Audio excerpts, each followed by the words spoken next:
and it's Energumen opening up a clear advantage in the closing stages. A breath of fresh air over fences is going to stay at the helm of the 2 mile novices. Energumen by. Boyle Sports has it all. Money back meetings every day. UK and Irish racing live streaming. Extra places and money back all losers offers. And a bet 10 get 40 welcome offer. Boyle Sports, this is betting. Hello everyone, it's nice to be back with the Champ.ie podcast. And the only thing I can say about Barry Doyle in the last week is that if you've got the flu, you're sick of it, and he was sick of it. It's nice to see him back. So we've had to delay exposing Thomas Coyle's latest line in hair fashion for a week. And so welcome to this special weekend look ahead at the Boyle Sports Champ.ie podcast. Barry and Tommy Coyle are offering their selections for you to win or lose and delete or ignore at your peril as we look ahead to another big Saturday after a fantastic weekend in Ireland. And more about that in a little while, where we learnt an awful lot. Now it's a question of whether Newbury, where the ground is good to firm in place, is going to throw up any clues. And of course, a big day at Navan on Sunday with Blazing Car back in action for Charles and Philip Burns. Is he going to go for the stayers? He'll need to win or almost win, I think, after 426 days off. But let us start at Newbury, the Saturday card that features the Betfair Hurdle. I'm delighted to say that when we get that far, you will hear the words of wisdom from a Grand National winning trainer. Delighted that Emmet Mullins is our special guest on the programme today. But we start with the 150 at Newbury. This is a £20,000 handicap over 3 miles. You need to stay the ground very unseasonably quick. And this race, looking at the market, the favourite is probably Barbados Bucks for Paul Nicholls and Harry Cobden. Nicholls has got a whole stack of fancied runners on this card. Tommy, start. Away you go. What do you think? I don't like the two at the top of the market. They've been placed in the last couple of runs, but they've been well bet and not exactly on Saturday big meetings like Newbury or something like that. They've been to Kelso and places like that.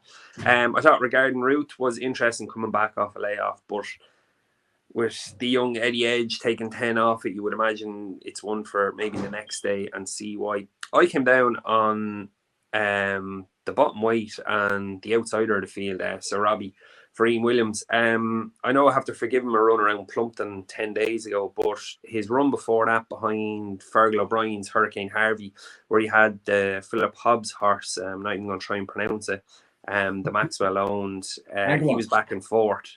I thought if I can forgive him, he liked the ground. There was a good run. He was just bet. He was just outstayed that day by Fergal O'Brien's horse. And I think at the prices, at 12 to 1 outsider, you're getting your 3 places. I think he's a bet to nothing. I know I have to forgive him Plumpton, but I think I can. With this kind of a field, I think I can and take a chance on him. Barry.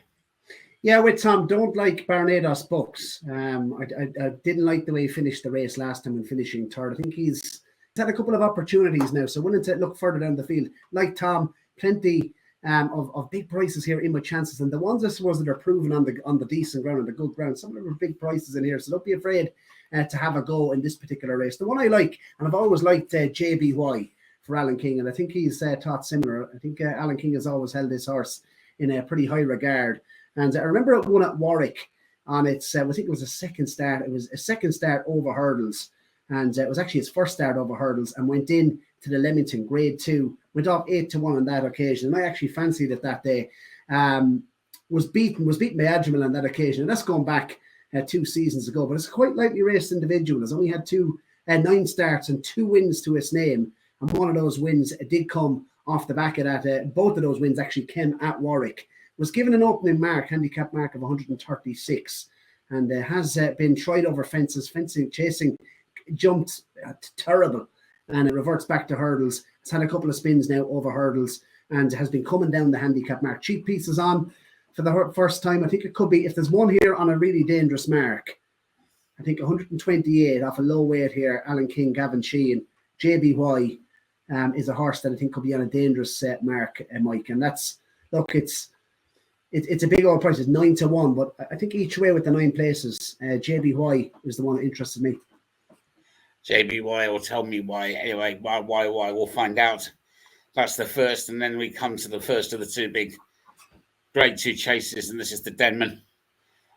Run over just a tad shy of 3 miles. And Hitman, representing the Nichols stable, going to go off almost certainly a favourite, you would think, ahead of Eldorado Alain, who's cheek piece for the first time, having not actually won this season. And then 3-1 about Fanyan Destrival, also cheek pieced for the first time. These two aren't cheek pieced for the first time. These two, Coyle and Doyle, have been wearing them for years. Barry, have first innings on this one. Well, if you'd have showed me the prices and said this was going to be run the week before Christmas, Mike, I would have snapped your hand off for 5-2 about Hitman. But he bled, didn't he? And that run was, God, it was a horrible run. I really liked his chances. He drifted actually like a barge pole on the day, Hitman, the night before, and certainly on the day was very weak in the market. Bled. Look, obviously going left-handed again, big galloping track like Newbury, you'd have to think would suit him. He is getting weight off the likes of Eldorado Allen. So he's well inefficient. Look, if you look at it, he's well in terms of the weight he's carrying for his official rating, but I just cannot get that run of Kempton out of my head, and I'm not going to forgive him, Mike. I just can't forgive him, certainly at the price he is. And the one I like here is Does He Know? He's 4 wins from 7 over fences. And going into the Ultima, he was a major player in many people's eyes going into the Ultima at Cheltenham last season. Obviously, had a couple of wins to his name at Cheltenham. Loves good ground. I actually think Newbury's going to suit him. And I thought it was an encouraging effort. Obviously, he won over an extended 3 miles and 3 furlongs when last seen at Cheltenham off an official rating. It's just gone off my screen briefly. An official rating, he won off 152. He's up to 158 now. He's £2 wrong at the weights, but I suppose I'm willing to take on Hitman off the back of his most recent effort. And I think Does He Know? There could be more to come from him. He is lightly raced, and he's a good 4 wins from 7 over fences. Good horse, this. Yeah, Does He Know? Fell at the foot. They sent it all the way to Kelso in that race won by Sands Rushton back in October, and he fell at the first. Long old way to go. Has to be a player here, does he, Mike? I beg your pardon? Has to be a big player here, I think. I was going to say exactly the same thing. Bearing in mind he won so well at Cheltenham in November, and clearly Kim Bailey, local Cheltenham trainer, desperate to go and get some winners at his local meeting. But are you in the same camp on this one, Tom, or are you going to go elsewhere? I was just going to say, do you think it's enough of a test of stamina for him on better ground, Barry? Like Cheltenham 3 mile 3 the last time, he was some weight performance. I remember actually speaking to Kim Bailey on last season. It was one of the earlier episodes, and he asked him about this horse. This horse is as mad as a hatter. He actually is. Like he's a bit of a freak of nature, and even the way Kim spoke about it, he's always had a major soft spot for him. And he got a feature ride out of David Bass. He doesn't lack talent. One of Bass's best in my book. Reminding me of Tommy Coyle and his pomp. I think, to answer your question, Tom, I think good ground is the key to this horse. I think he has plenty of talent. I just think it's 2-7 around here, flat track, like 3-3 around Cheltenham is some test of stamina. Like I think the distance could beat him more than ability. Like I think down the line he's probably more like an English national horse or something, you know. You're not spoiled for choice in here. No, it's not, because like as you said, you couldn't have Hitman. Like he's drifted from 6-4 out to 2-1, 9-4, 5-2. Obviously on the back of him bleeding the last day. Eldorado Allen, I couldn't have him. He just keeps getting better and better. And you think he runs a good race, you think, oh, maybe next time he'll run again. He doesn't back it up like he did at Christmas. I came down on Fanyan Destrival. It was a good weight performance. The last day he was top weight. Okay, Lucy Turner took 5 off him, but Inter Overdrive has been a good, consistent handicapper, and Sounds Russian as well. Okay, he was 8 lengths behind him, but he also had horses like Right. Topville Ben was behind him, who ran a cracker at the Dublin Racing Festival for one horse that actually did come over and have a crack at a handicap of the English horses. So I came down on him. Okay, Charlie Deutsch is a big plus, turning from Lucy Turner the last day. But this, like, for a grade 2, it's stink. Like, it is stink. So just like literally process of elimination through horses. I do like the Kim Bailey horse, but I just don't think 2-7 on a flat track like Newbury is really going to suit him. If it was 3-2 or something. Well, on we move. Yeah. To the Betfair Hurdle itself at 3:35. Last year's winner, Glory and Fortune, in with top weight of 12 stone.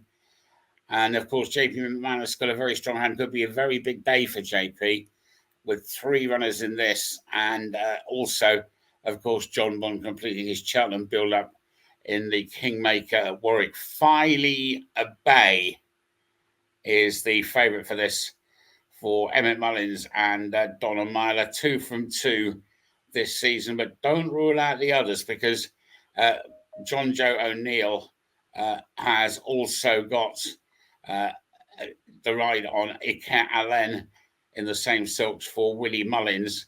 No Ordinary Joe for James Bowen and Nicky Henderson. And of course, it's Henderson's big race at his local track. So there are any number of these with chances. Let's hear first from Emmet Mullins about his hopes for the Betfair Hurdle and the big gamble, FILEY BAY. Right, so delighted to be joined on the Champ.ie podcast by Emmet Mullins, of course, looking ahead to a busy weekend's race. And Emmet, delighted to have you on the show. And I suppose before we get into the weekend racing, it'd be rude not to mention the Grand National winner, Noble Yates. How is he?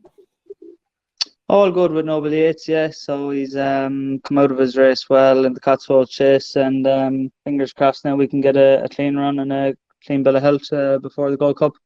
One of the biggest stories in National Hunt racing, Emmet, in the last years, how much this horse has improved. I mean, has he surprised you how much this horse has improved? And we're talking Gold Cups now, aren't we? That's it. We probably didn't envisage being in this position a year ago, but look, it's still a jump up in class. He's a grade 2 winner. He's yet to run a grade 1, and he's arguably running one of the toughest grade 1s of all, the Gold Cup. And I suppose flashback to entry, I mean, the turn of foot he showed. I mean, if this horse is going to be on the premises turning in, he has to have a massive chance in it. Yeah, look, on his day, if he puts it all together, he'll be thereabouts. And fingers crossed he just gets a clean run and he'll show his true colours, and he won't be far away. I suppose one horse that I suppose new to your care, obviously, Corbett's Cross. Wanted to mention he's obviously entered next week. Was trained by Eugene O'Sullivan. He was mighty impressive. Has he been impressed you since he's joined? Yes, he's with us now a couple of weeks. Beautiful big horse, and no, he's an exciting horse to look forward to. And would you see him more as maybe, would you think he would be up to graded class when it comes to, I suppose, the spring festivals over staying trips? He probably wants a trip and a cut on the ground for his ideal conditions. But with his mark of 143, I'd say he's going to have to go graded and learn very quickly. I would say for the time being, you'd be looking for a cut on the ground just to keep him right. He's a big horse. Super. In the same ownership, obviously, so Scottish. He's been to Great Britain, I suppose, for a couple of handicaps so far this season. Last seen at Ascot. I mean, how's he come out of that race? Of course, he finished only a length and a half against Boot Hill. That's good form. Yes, it was a funny race. That both of them were having their third start over fences in Ascot. I think it was a class 2, even though it was a good pot, 100,000 in Ascot. So the two of them were probably a bit more unexposed than the others, and it showed in the finish. So yeah, no, that was a great run. 2 wins over fences in only 3 starts. I mean, and both of those wins are coming on better grounds or good ground. Do you think is that important to him, Emmet? I probably wouldn't have thought it's the be all and end all. He's versatile. He's a big enough horse too. I'd say he'll handle anything bar either extreme, kind of. He doesn't want it bottomlessly heavy or very fast ground. And I'd say he's fairly versatile. He'll negotiate any grounds in between. Yeah, super versatile, you say, in terms of ground. What about the trip? I mean, obviously, you won the big, was it the plate race at Cheltenham with the shunter? Could this horse have a similar type of profile going for something like a plate at Cheltenham? Is that the plan? Yeah, there's plenty of options with him, I suppose, and we'll explore a few of them closer to the time. But no, he's come from the point-to-point route, so 3 miles jumping wasn't an issue, and he was quick enough to win over 2 miles as well, I think. So no, he's just and plenty of options with him. Super. Farinelli, he ran an absolute cracker, didn't he? In 2 bumpers now at Leopardstown. Could we see him in the spring as well? Not sure where he'll turn up next, but I'd say we'd probably be looking for softer ground. Leopardstown is probably as quick as he wants it there the last 2 meetings, and I think we'd be hoping for a break in the weather with him as well, and see he might go over hurdles either, and jumping is going to be his game. He's a point-to-point winner as well, so we won't be hanging around for too long over hurdles, I imagine. Yeah, you must have been delighted with him. Obviously, A Dare to Dream has since been snapped up by JP and obviously shortened the betting for the champion bumper. So that's really good, Bum. You must be really excited about him going forward, Farinelli. Without a doubt, yeah. No, as I say, that's 2 very good runs in Leopardstown bumpers, and they don't come in much more competitive bumpers than that in Ireland. FILEY BAY, of course, this weekend, favourite for the Betfair Hurdle, obviously very lightly raced. This horse has improved quite a bit, Emmet. Do you think there's more to come? Fingers crossed. He is still unexposed, and we're definitely hopeful. We've given him a bit of a break there over the Christmas period and targeted the Betfair Hurdle, so hopefully the patience will pay off. And we didn't see very much in the fog, so it's probably hard to tell. I'm not sure whether you saw much. I think it was only the jockey and the horse. That's it. No, I was at home here. I didn't even travel. So luckily, because Patrick travelled on the day he was supposed to ride him, and his flight couldn't land in Bristol with the fog either. So no, we are none the wiser. But it looked like a run with plenty of potential as well. Yeah, good grounds doesn't seem to be an issue to him. Donna Myler on board. That's a young man, I suppose, that you've placed plenty of trust in, and obviously he's a low weight as well. So you'd have to think he'd have a big chance. Would he, Emmet? Yeah, no, look, it's a step up or even 2 steps up in grade, but I think he has the right profile and is open to the improvements. So bit of natural progression, and hopefully he should be able to take the step forward. And if he does take the step forwards, have you thought about, would Cheltenham potentially be on the agenda, one of the races at Cheltenham? Oh, this is all we've been thinking about since Wincanton, and just take it one race at a time. Emmet Mullins bidding, of course, to become the first trainer in years to train the winner of the Grand National and the Gold Cup in consecutive years. He's got something to come to Cheltenham, more of that in the weeks that lie ahead. But does FILEY BAY win, Tommy? Well, he's with the right man if he is going to win. Kind of remarkable. He was with a small trainer. They got hold of him.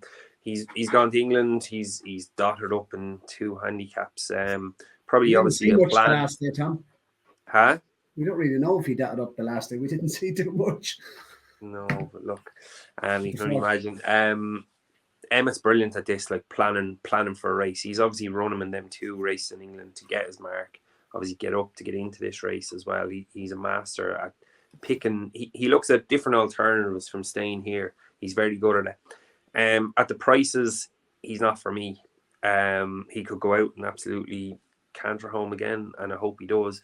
But I just had a quick look through this race, and I came on one a bit further down. It's Dan Skelton horse, Bridget Andrews, Favor.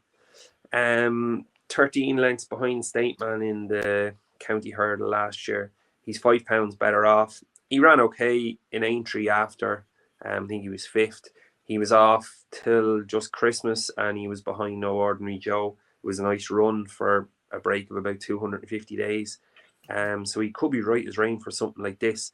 This As I is said, Favour. yeah. He has slipped down, as I said, £5 less from when he ran. Okay, he was midfield, but he was 13 lengths behind Stateman. We all know what Stateman's done since, and he's going with a good lively chance in the Champion Hurdle. So I think, look, nice weight, 11.4. Good steady handicapper that might just be handicapped now to have a go at a big pot like this. Barry. Yeah, two I like against the field. Obviously, as Tom said, but just a bit the favourite here. Obviously, FILEY BAY has had, 4 starts? 4 starts over hurdles, 2 wins to his name. We didn't see much the last day. Liked what he done at Doncaster, mind you. Obviously proven on the ground and could be absolutely chucked in off 133, and it has a low weight as well. So wouldn't be for me though. Wouldn't be a betting proposition. If I'm not on a bigger prices, I'm certainly not going to get stuck in at 7-2. Might drift on the day small bit, but I'd say that'd be a negative. So happy to let him go and win. I just think as well, Barry, I think probably 2 miles a bit sharp from just in a bigger handicap like this. I don't know if you did look back at his bumper runs, but he was doing all his best work at the end. I think for FILEY BAY, if he was going to win a big handicap like this, it would probably have to be 2.5 miles for me. Just looking back at all. I have to say now, wouldn't have had the same concerns about that. But interesting point you make. JP obviously has 3 in the race. Henderson, as Mike pointed out, obviously this is the local track. If you're talking Tayestes and going for Willie Mullins, well, the Betfair Hurdle at Newbury for Nicky Henderson. He's won this 5 times in the past.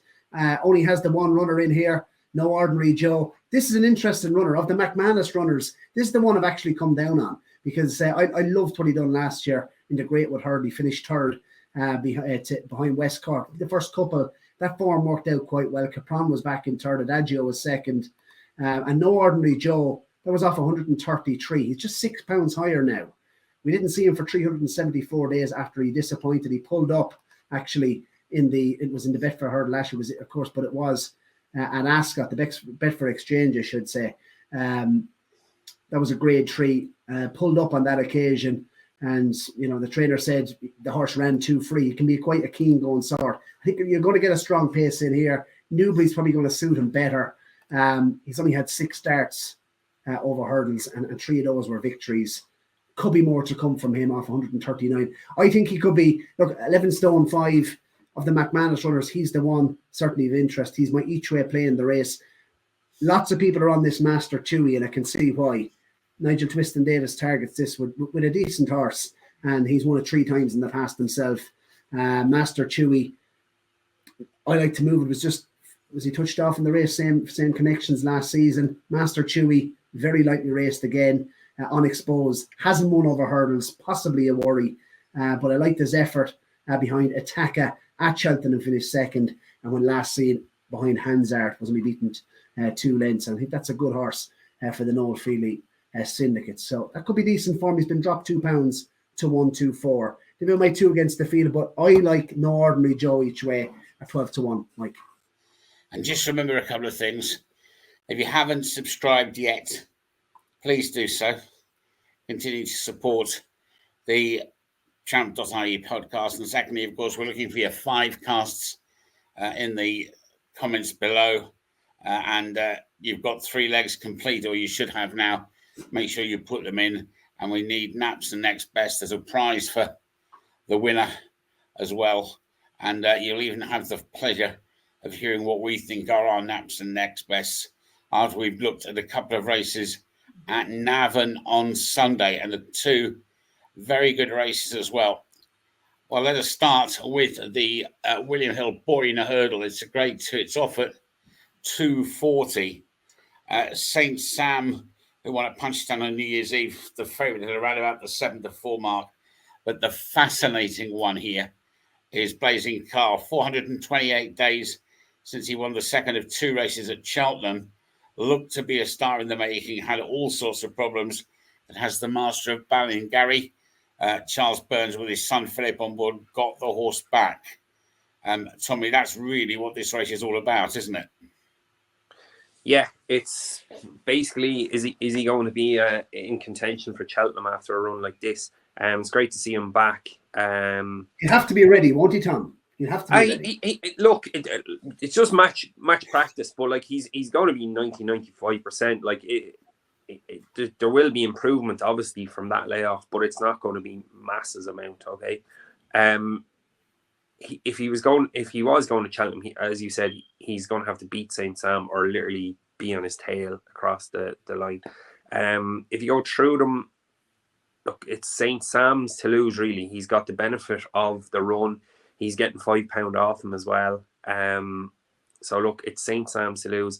He was funny at Punchestown. He didn't look like he was going that well, and then ended up winning impressive at the end. Okay, he's beaten Any Second Now, who we know is a Grand National horse, really, but he's run well. So yeah, look, it's interesting. It'll be great. Hopefully, to be honest, it would be great if Blazing Cal came out and won, and then it would open up the market again for the stayers.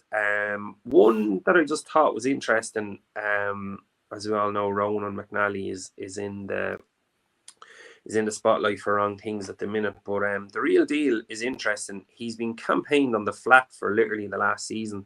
We know he's one of these horses that's been involved in the scandal at the minute. But he's very interesting at this. Okay, he was off a rating of 145, which is a little bit below the boys, all right. But it's just interesting that he hasn't run him basically over hurdles for nearly over a year. And I think maybe his last run was over fences as well.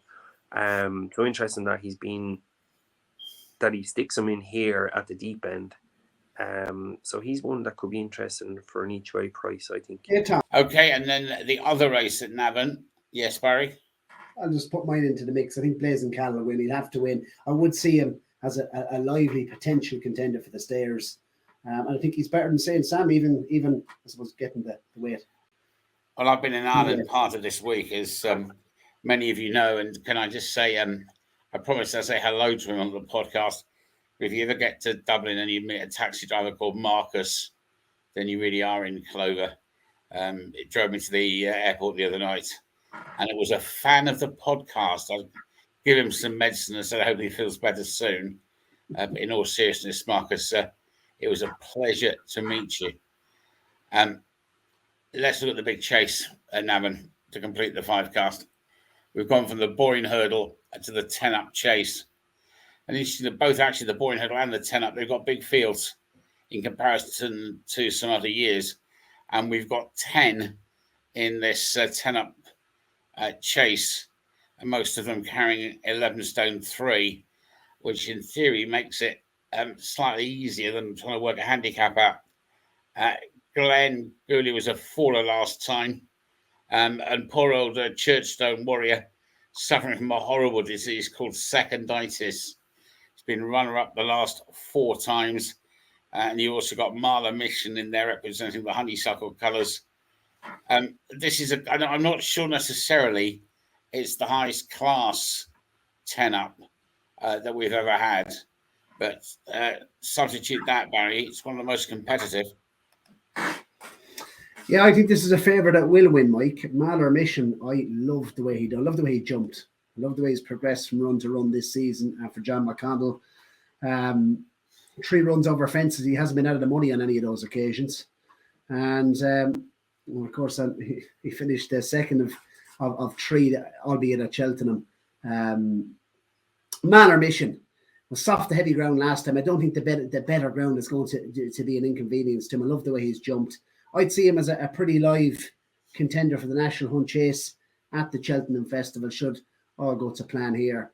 He's just a lovely old-fashioned, he's a proper 3-mile chaser. And I'd say, I don't know what Tom thinks, but he's potentially maybe a national horse in the future, this Malor Mission. He strikes me as that sort. Ben Harvey, obviously be a great story to see him go and win. Churchtown Warrior, Jonathan Sweeney, another small yard representative, Aidan Coleman on board. As you mentioned, the seconditis, second on his last 3 starts, was a good run behind Gallard de Menil. But I think Malor Mission is a better horse, and I think he will win this, Mike. And I actually think at his current price at 9-4, he's really good value currently. So it's the 10-up chase. he has one up Tommy. I 100% agree with Barry on this. I think this is Malor Mission's to lose. As he said, he's improved with every run. His jumping early on in the season was a little bit sketchy. He was nearly foot perfect the last day in Navan. Course and distance winner, which is a big thing around Navan as well. And I was going to say the exact same thing. I think he's a horse. If he wins this, we can tick him down for maybe something like the National Hunt Chase as well. I don't think the ground's going to bother him. It's yielding as well. It's not exactly rattling. He's listen, Tom. He's rated 141 just over hurdles. Obviously, he hasn't got a chase rating yet. He's won by 10 lengths last day. Interesting form. He beat the Real Whacker. I was just going to say he went to Doncaster and beat the Real Whacker. Like, and he's a talking horse for Cheltenham as well. But yeah, look, he was a good horse, and he was fancy. He was very disappointed that time when he went over to Cheltenham and he was behind Gordon's horse, but he didn't jump well at all. But he really got his jumping together the last day. And I really think he's a horse with a bright future ahead of him. He's a 7-year-old. Bright future. As I say, Churchtown Warrior likes being second, but he's been second to some good horses. He said Gallard de Minilil, the Goffer, I think was another one. I can't remember the third one. Yeah, Glengooley. He's a strange horse. He's a bit quirky. I seen it was a Jody Townend won a hurdle in Gorn on him this time last year.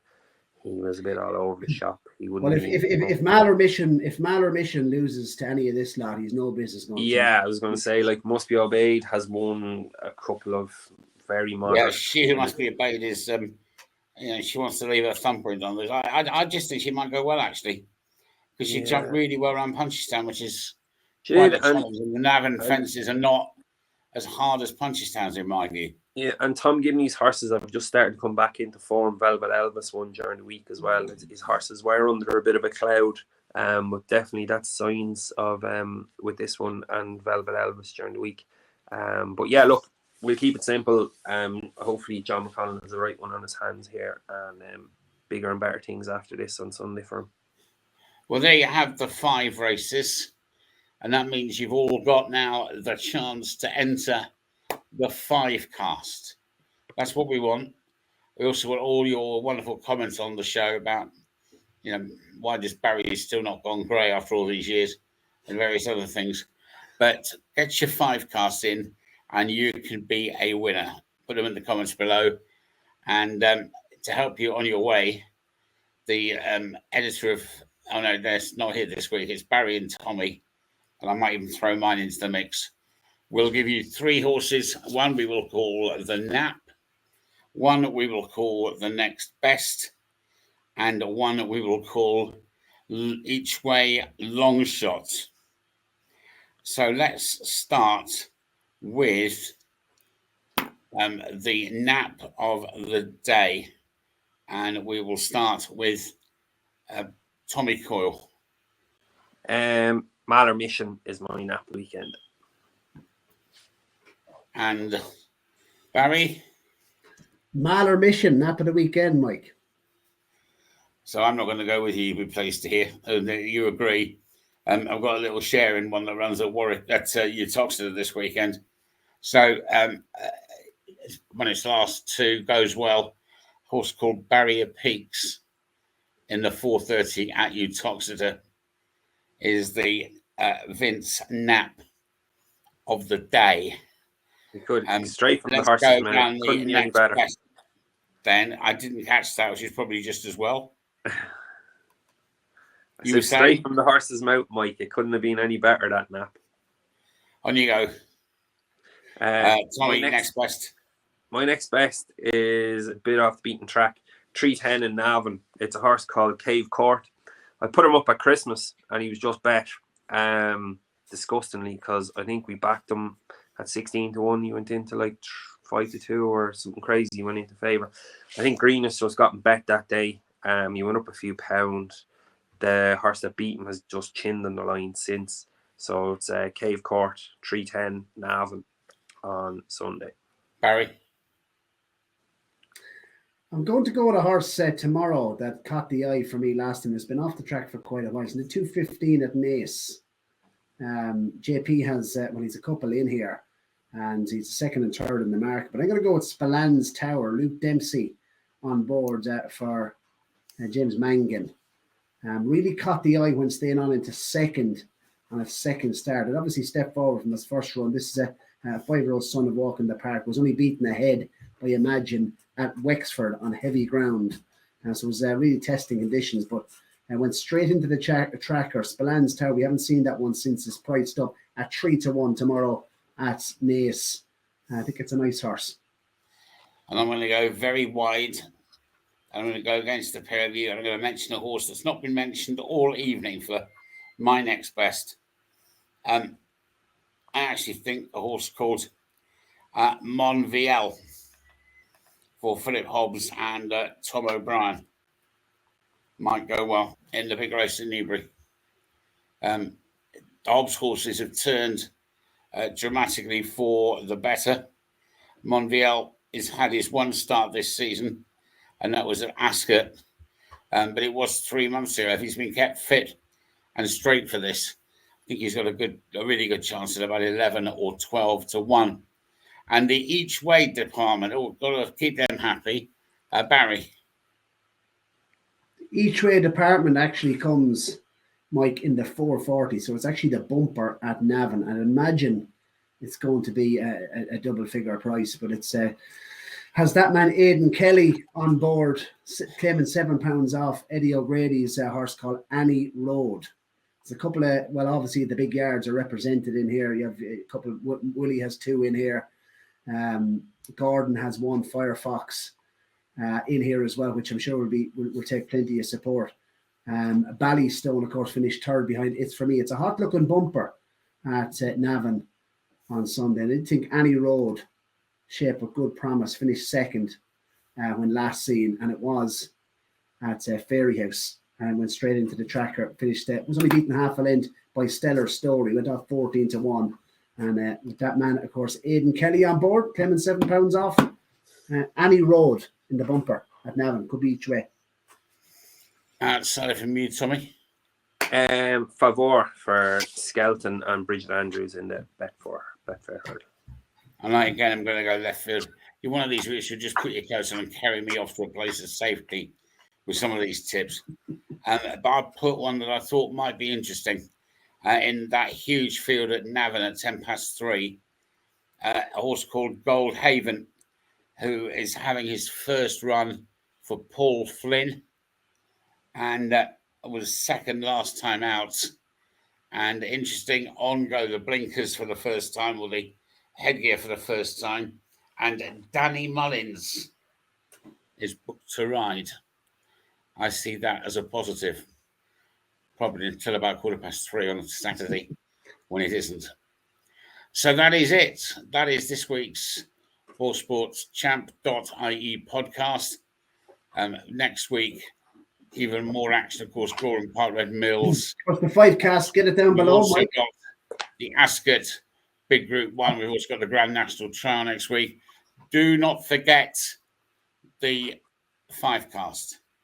5 winners, please. The 150 at Newbury, 225 Newbury, 335 Newbury Saturday. 2 big races from Navan on Sunday. Usual rules apply, and there will be a free bet for the winner of that competition. Competition now is to get out of here, so I'm going to lead from the front. So thank you very much for watching, from myself, from Barry, and from Tommy, and from our absent friends. Groomy wanted too much money, so we've left him alone. A very good evening. Have a good weekend. And the Champ.ie podcast returns 7 days from now. Inside the final 150 yards, this is a special year, and it's a hands full of grace. And it's Energumen opening up a clear advantage in the closing stages. A breath of fresh air over fences is going to stay at the helm of the 2 mile novices. Energumen by. Download the Boyle Sports app and receive generous offers for new and existing customers. Boyle Sports, this is betting.